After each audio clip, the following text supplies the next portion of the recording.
नमस्कार दोस्तों। आज की हमारी कहानी का शीर्षक है सास ने कहा तुम नौकरानी नहीं बहू हो इस घर की। अगर यह कहानी अच्छी लगे तो प्लीज हमारा चैनल सब्सक्राइब करें। आज बहुत दिनों बाद सभी लोग एक साथ खाना खाने बैठे। डाइनिंग टेबल पर हंसी मजाक चल रहा था। बच्चों के साथ दादाजी भी बहुत खुश थे। दादाजी कहने लगे, पूजा बहू, ये काम तुमने बहुत अच्छा किया। रोज नहीं, कम से कम हर रविवार को ही सही। सभी लोग साथ में बैठकर खाना खाएं। बच्चे भी कहने लगे, हाँ चाची, हम तो रोज ऐसे ही खाएंगे। दादाजी के साथ तो कितना अच्छा रहेगा। इतने में ही सुमित्रा जी बोली, हाँ हाँ, अपने दादाजी के पास ही रहो, पढ़ना लिखना कुछ है नहीं। सुमित्रा जी अपने ससुर जी को बिल्कुल भी पसंद नहीं करती थी, क्योंकि उन्होंने अपनी सारी जमीन जायदाद अपने दोनों छोटों बेटों को दे दी थी। वो लोग गांव में रहते हैं, थोड़ा उनका बड़ा परिवार है, इसलिए सुमित्रा जी बिल्कुल भी उन्हें पसंद नहीं करती। और सुमित्रा जी के पति तो शहर में खुद का बड़ा मकान, दुकानें, काफी प्रॉपर्टी है। गांव में ही रहे थे दादाजी हमेशा से ही, लेकिन उनके बड़े बेटे की जिद करने पर कि कुछ समय हमारे साथ रहो, इसी वजह से शहर आ गए थे।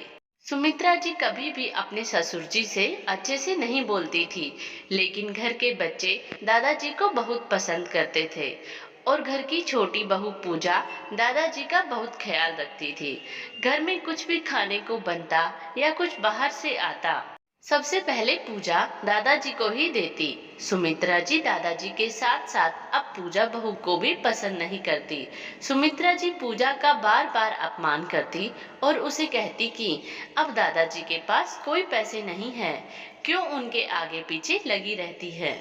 पूजा बहू कहती, बुजुर्गों की सेवा अपने स्वार्थ के लिए नहीं की जाती, बल्कि आशीष पाने के लिए की जाती है। लेकिन सुमित्रा जी कभी पूजा से सीधे मुंह बात नहीं करती, हमेशा उस पर चिल्लाना और सारे घर का काम पूजा बहू से ही करना, जैसे बहू नहीं घर की नौकरानी हो। लेकिन पूजा किसी को कुछ नहीं कहती और चुपचाप अपने काम करती रहती। कुछ दिनों बाद सुमित्रा जी की अचानक से तबीयत खराब हो गई।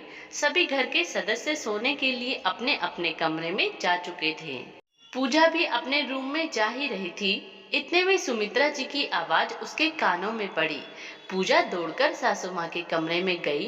देखा सुमित्रा जी एकदम घबराई हुई थी। सुमित्रा जी बोली, मुझे सांस नहीं आ रहा है। पूजा ने अपने पति और बाकी सभी घर वालों को आवाज दी, लेकिन किसी ने भी पूजा की आवाज नहीं सुनी। पूजा के पास इतना वक्त नहीं था कि सुमित्रा जी को वह एक मिनट भी अकेला छोड़ सके।